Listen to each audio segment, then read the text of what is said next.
12-year-old student. Active youth grant.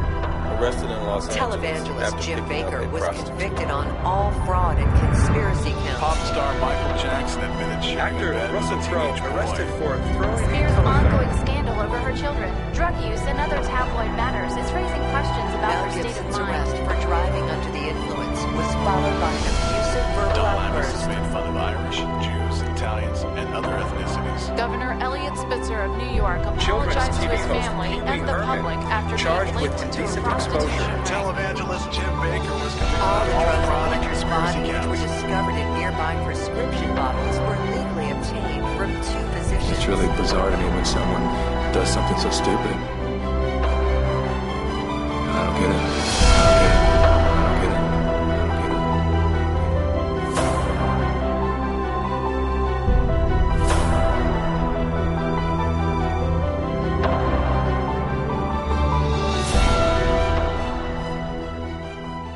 25 years ago, I woke up on a cold marble floor, and I had passed out after a night, I should say another night, of drugs.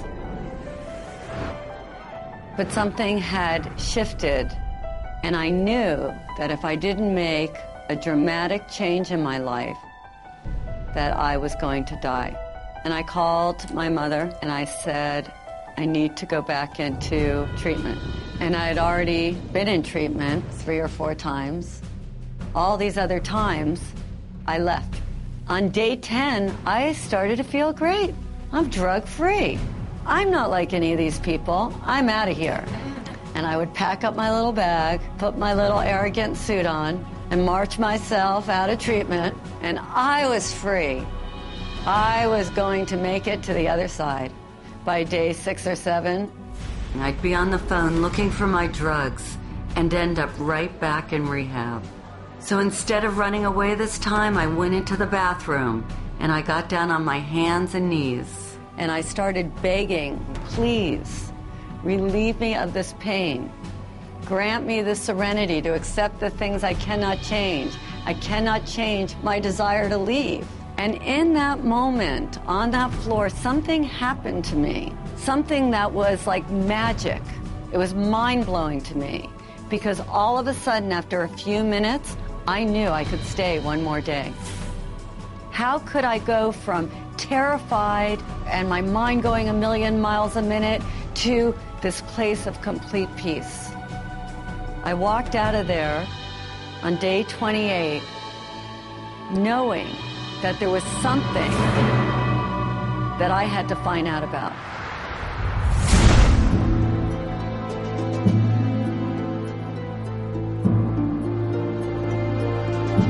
The shadow is dark, it's secretive, it can be dangerous. Shadow is everything that we don't want other people to see. Things we hide, things that we lie about, not only to others but to ourselves. And they are the sort of monsters that come out of the caves in the middle of the night. It is that dark, intrinsic side of us that each and every one of us tries to hide. Because we've been told from such an early age that these are not acceptable components of who we are. To have one aspect of the soul, you have to experience the other aspect of the soul to counterbalance it. Hello, darkness, my old friend. I come to talk to you again. Chad, they were talking about the shadow. The only time you don't have a shadow is if you're standing in the darkness. The shadow shows up in so many ways. Writing bad checks, drinking too much, cheating on our tax returns, dipping into our expense account or the family trust, eating chocolate cake in the middle of the night after 3 days of dieting and depriving ourselves, screaming at our kids or verbally abusing our partners after being the nice guy at work all day, surfing the internet and visiting porn sites while our wife makes us dinner, cheating on our husband while he is hard at work trying to provide all the extra pleasures in life for our family, stealing our co-workers' ideas and claiming them as our own. The shadow is made up of the thoughts, emotions, and impulses that we find too painful, embarrassing, or distasteful to accept. So instead of dealing with them, we repress them. Right now, hundreds of millions of people are living in denial of their individual shadow. And all of us are being affected by the collective shadow in more ways than we can imagine. The collective shadow manifests as evil, as war, as terrorism, as social injustice, as radical iniquities in our economic status. You know, right now we have 50% of the world living on less than $2 a day, 20% of the world living on less than $1 a day. We are totally in denial of the fact that this is also a manifestation of our collective shadow. Why?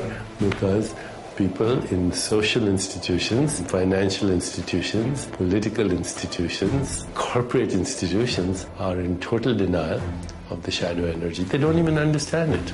Even what we call evil in the world is the manifestation of our collective shadow, turned pathological, repressed, in rage, in denial.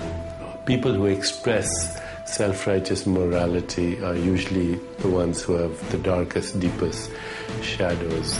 The shadow of the Catholic Church, which pronounces on homosexuality as evil and calls gays sinners, while hiding pedophiles in its own clergy. These are all expressions of the shadow. The entire trajectory of human history at this point is like the Titanic. It is headed for an iceberg. It is going in a direction that is unsustainable, and it is going in a direction that is unsurvivable. If not for us, then at least for our children or our grandchildren. And from an archetypal perspective, each and every one of us is the captain. And the temptation is, it's too painful. The temptation is to just distract ourselves. The temptation is to pretend it's not happening. Or the temptation is to go into cynicism. Or the temptation is to just go into anger and indulge that and not do anything. And each and every one of us are challenged at this point. Don't be the captain who just goes downstairs and goes to sleep. Everything that expands has got to contract. What goes up's got to come down. People are going to be confronted with their shadow all of a sudden. They've been living high, living wonderful. Everything's been exorbitantly exuding, and now suddenly there's going to be a contractive phase. And if you haven't met yourself, if you haven't done your self-work, if you haven't been on the inside and done some exploration and cleaned up, cleaned your house and detoxed it, you're going to be in trouble.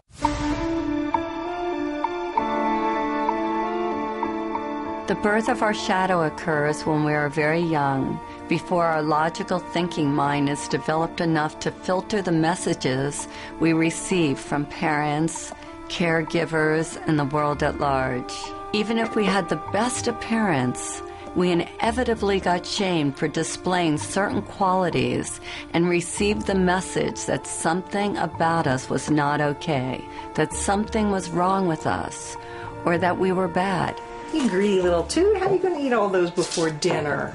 These messages get ingrained in our subconscious like a computer virus, altering our perception of ourselves and wounding our healthy sense of ego. When we suppress any of these qualities, we are living in denial of all of who we are. And of course, it's different based upon our environment. If you're raised in a family of blue-collar workers, and you declare that you want to play the piano or you want to become an artist, that artistic quality will be negatively received, and you may end up having to suppress that. On the other hand, if you're raised in a family of artists and intellectuals and you declare that you want to start working on construction or you want to be really athletic, that may also be perceived of as negative.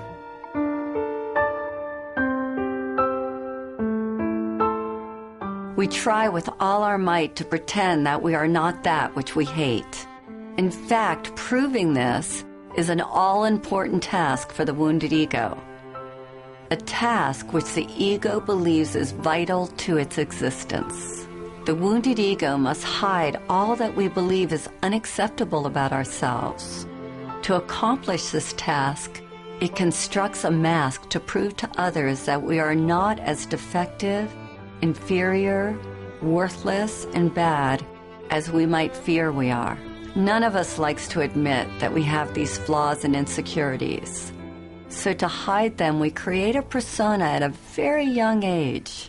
We start to wrap ourselves up in a new package that we believe will bring us the love, attention, and acceptance that we hunger for.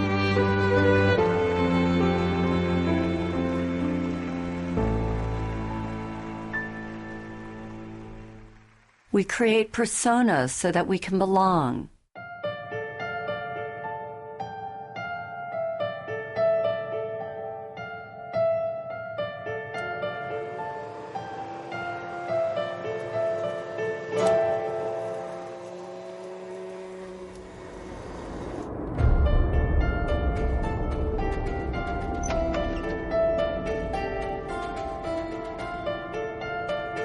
Most of us have a public life and a secret life.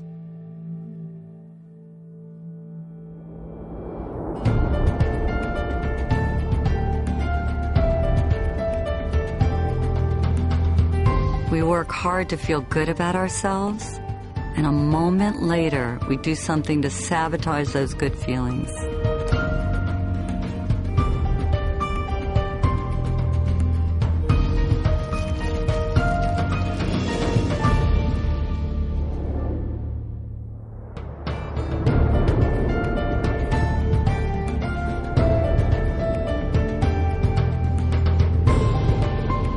We wear masks that we believe will take us where we want to go. And these masks take many forms.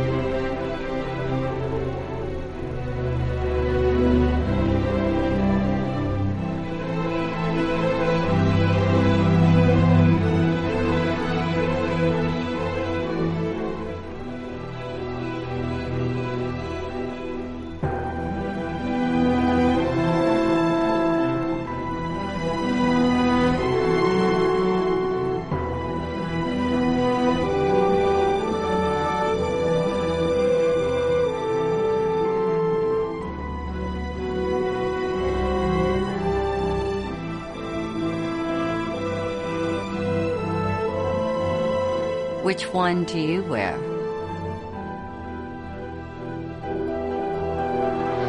Our masks become our prison.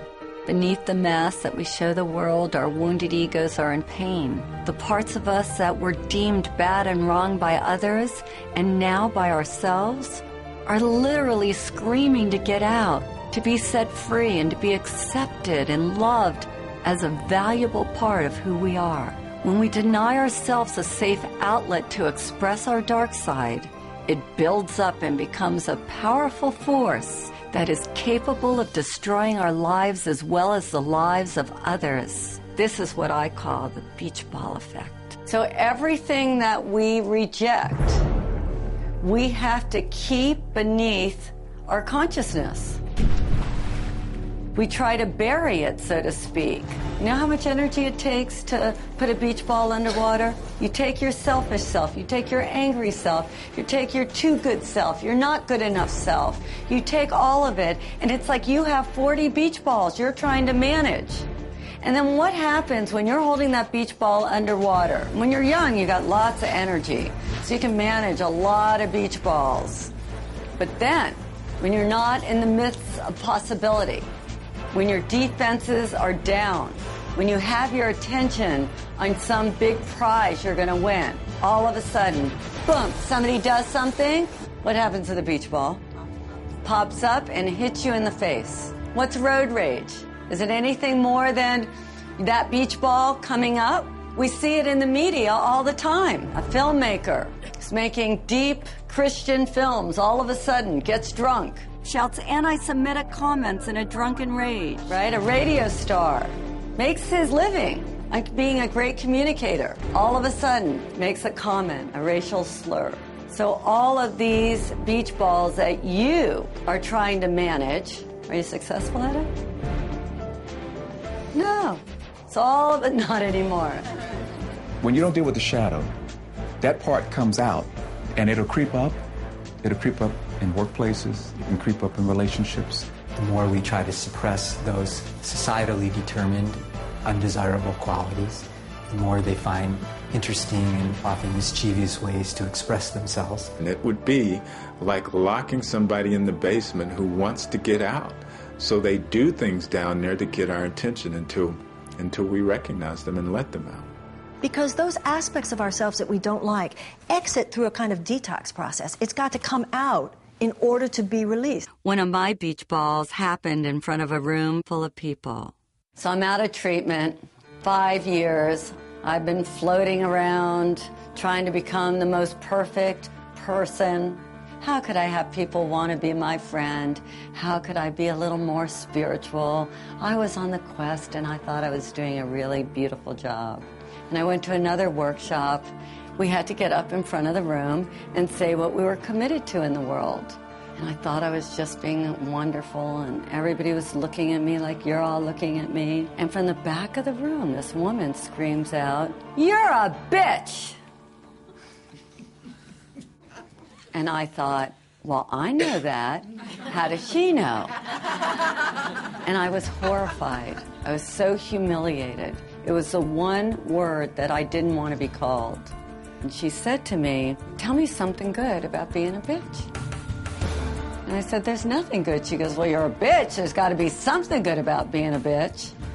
And all I could think of was all the ways that that part of me had hurt me. And at the time, I was a retailer. And she said, "Do you ever get damaged merchandise delivered to your store?" And I said, "All the time." She said, "Is there ever a time where they don't want to take back the damaged goods?" And I said, "Yes." And she said, "Well, do you ever have to get a little forceful or a little bitchy?" And I said, "Oh my God, yes." And I was remodeling a house at the time. She said, "When you're a couple of weeks late and $20,000 over budget, does it help to be a little bitchy? Would it help you?"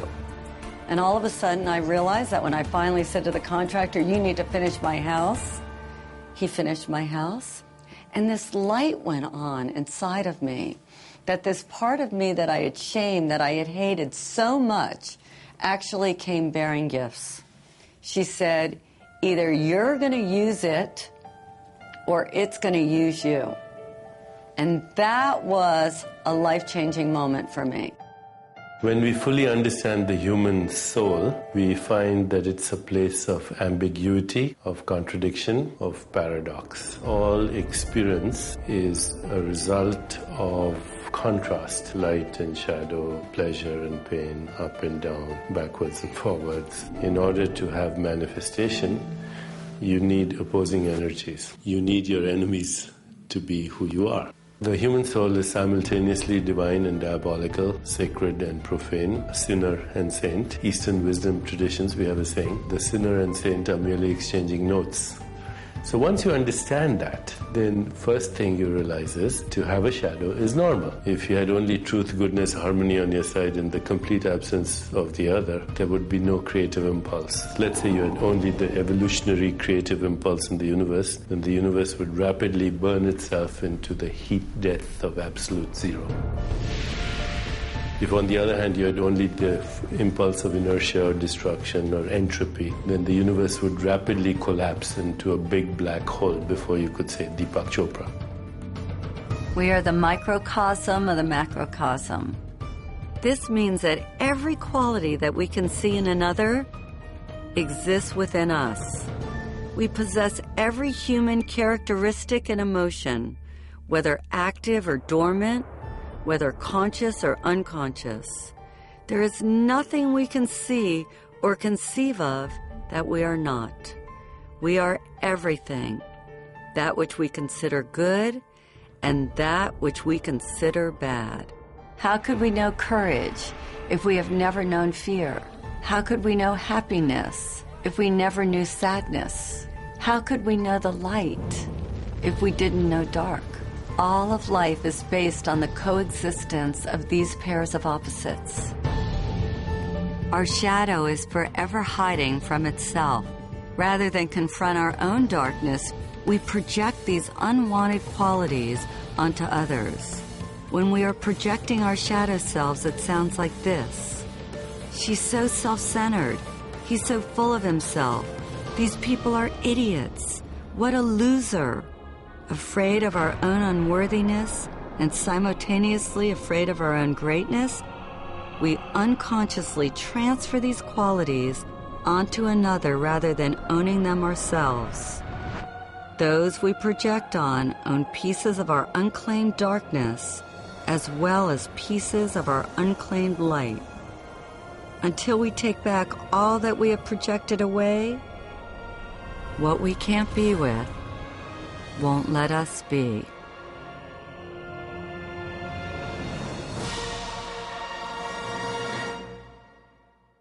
One of the most frequently asked questions I get is, how do you know if you're projecting?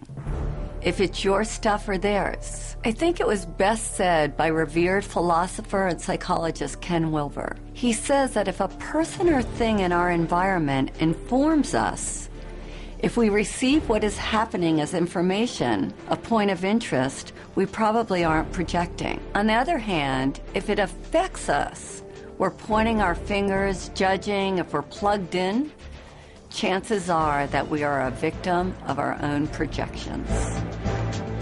Think of someone from your own life who disgusts, annoys, or repulses you, and think of the qualities about them that you most hate. Now imagine this person standing right in front of you, and I want you to put your hand out, point your finger at them, and say, "You're an idiot," or "You're a know-it-all," or "You're selfish." Now stop where you are. Keep your finger pointing at them, and now notice that one finger is pointing at them, and where are the other 3 fingers pointing? Back at you. This is the phenomenon of projection. Instead of acknowledging the qualities within us that we dislike, we project them onto someone else. We project them onto our mothers, our kids, our friends, or even better, some famous public figure who we have never even met. If I asked each of you what you love about these people, you would each have a different response. The people that you hate also represent some aspect of yourself that you don't own. Notice what you think and feel as you look at each of these people.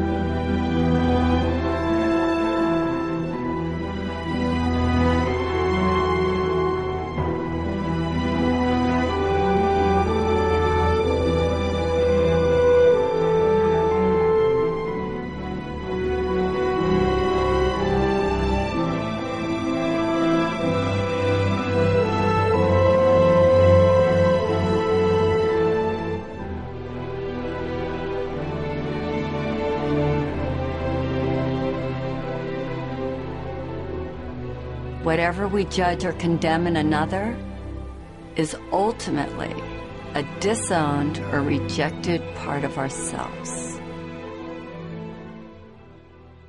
I was watching the events of 9/11 on TV with a friend of mine, and after that we were driving down the street. I turned to my friend and I said, "You know, from now on, the Arabs are going to be the new blacks. They're going to get the brunt of a lot of projections that blacks have carried in this culture for a long time." Now, a lot of times, blacks react. We react to those projections, and we project back.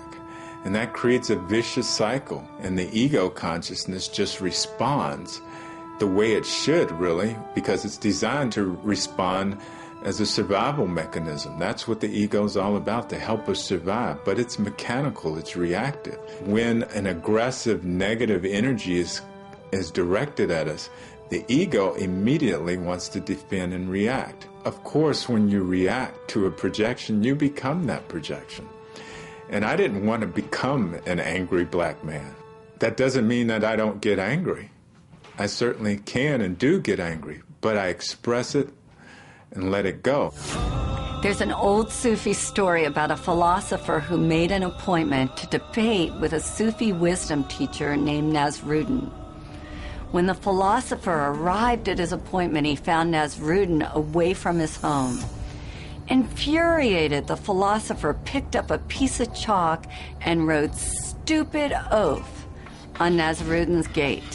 When Nasruddin got home and saw this, he rushed right over to the philosopher's house. I had forgotten that you were to call, and I'm sorry I missed our appointment, he said. But I remembered it the minute I saw that you had written your name on my gate. The great Swiss psychologist Carl Jung, who coined the word shadow and shadow work, said, that is the shadow, the person we'd rather not be. Rush Limbaugh hated drug addicts, and then it was revealed that he was one himself. Reverend Ted Haggard railed against homosexuals and was later caught in a drug and male prostitute scandal. A powerful example of projection at play is that of the ex-governor of New York, Eliot Spitzer. As a public official, Spitzer worked tirelessly to rid the streets of prostitution rings. Ultimately, he wound up getting busted for having a relationship with a call girl, which ruined his reputation and his political future. If we look at this through the eyes of the shadow, I would suggest that sometime long ago, probably as a young man, he had the impulse to sleep with a hooker. Since this wasn't politically or socially acceptable, he buried this impulse deep inside, only to be brought down by this very unconscious urge. It's fascinating to see that he tried to destroy the temptation in the outer world because unconsciously he knew that the real danger lurked in his inner world. This is why we want to deal with the shadow.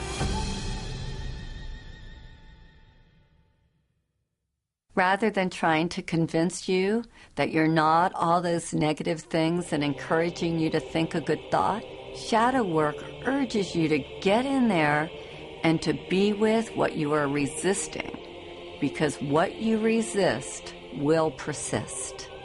If you don't deal with your shadow, it will deal with you.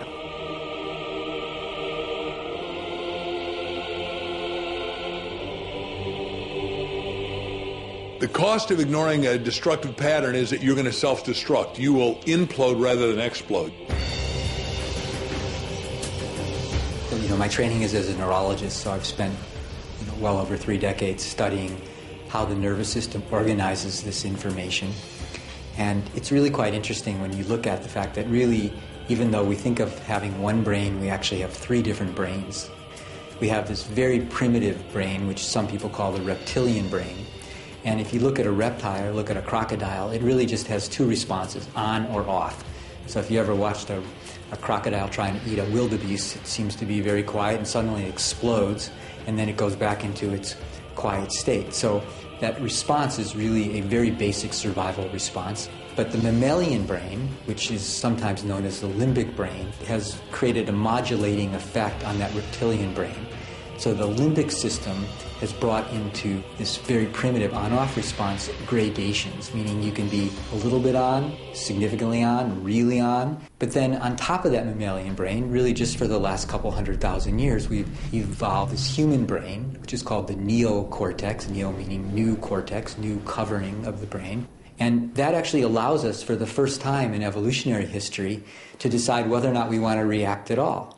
If we look at brain scans, we can actually see in a traumatized brain this part of the brain kind of shutting down, becoming dark. The part of the brain that is associated with emotions is that part, you might be familiar with the fight or flight or freeze response. The amygdala, which is the fear processing center in this part of the brain, really becomes bright. So what happens is trauma changes brain functioning, and then that triggers changes in stress hormones in the body, which are not a good thing.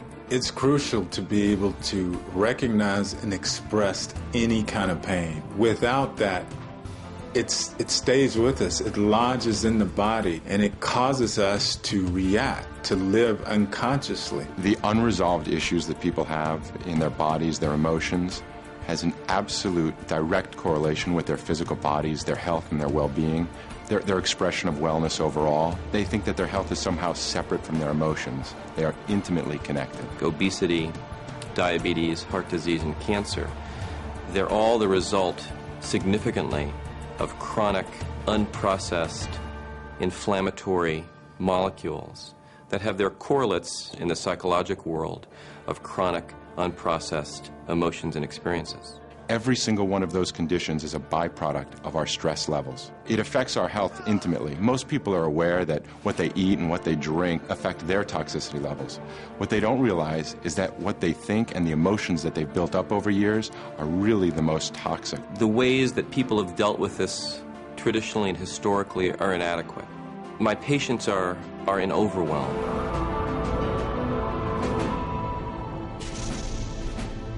This is not New Age mumbo-jumbo. This is actually hard science. The science here now is indisputable, that thoughts, that emotions affect the organs of the body. We have to be mindful with every single thought that we have every single day.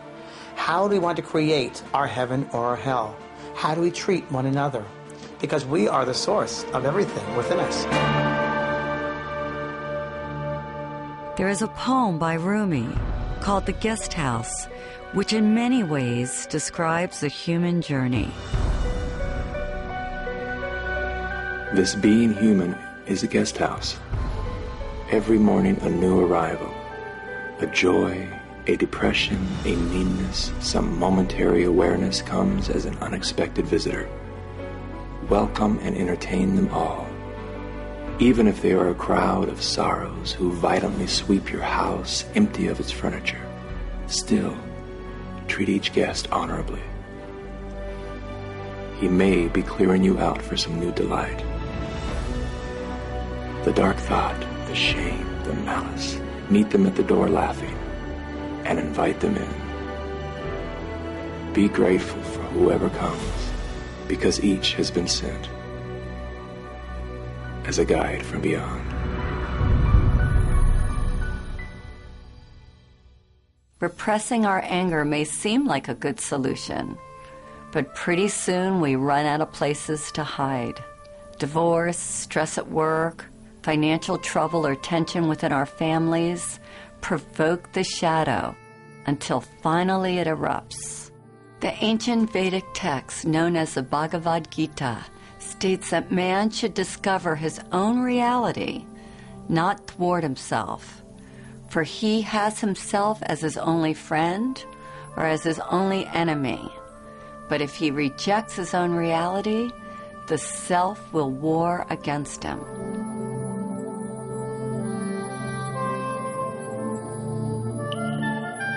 It's easy to love yourself when you wake up feeling strong and worthy and you have enough money in the bank and you feel great. But how do you love yourself when you feel broke or when you've been hurt or abused? And that sets up the conflict, which as we get older, those wonderful forces that we've locked up in our shadow are rattling the cages. And sometimes if we're distracted, they sneak out and we think, and the people around us think, what were we thinking? And the answer is we weren't thinking. When repressed, the shadow can look like this.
We have to resolve the undigested emotions that are buried in our bodies and lodged as stress in our minds. We have to unearth own and embrace the very parts of ourselves that have caused us the most pain. And the moment we do, the light of our awareness will begin the process of transforming them. We think we're alone. We think we're different. We feel isolated or abandoned. And then when we come together, we find out that we all go through traumas, that to be human is to be challenged, and that everyone has gone through some trauma. And if we're courageous, we see that there is gold to be mined in every experience.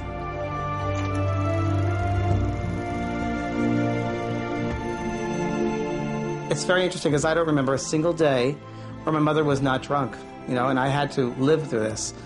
And I didn't understand it. Very, very confused by it all. Why is this happening? Why is this happening? Who are you? Because as she would drink and as she became into that space, I knew I didn't know her. And I just wished she was dead. I said, I wish you were dead. Wish you were dead. I want the pain out of my life, Because you don't belong here. Whoever you are, this intoxicated person, and as a child looking at this, because my father wasn't there either, I had to figure this out. But all I did was wish she was dead, right? Well, not until 30, 40 years later, after she had passed over, she was many, many years after that, and after getting involved in this work, I realized that that was indeed one of the most incredible blessings of my life. I learned from that situation about compassion, and I learned about forgiveness. And that's a pretty big one to have to learn about forgiveness. We see these things as horrific experiences, terrible experiences, dark experiences, when in truth, they're really enlightened experiences because they help us to be who we are. They help us to be compassionate. They help us to be forgiving. They help us to look at someone very, very differently. What doesn't kill us makes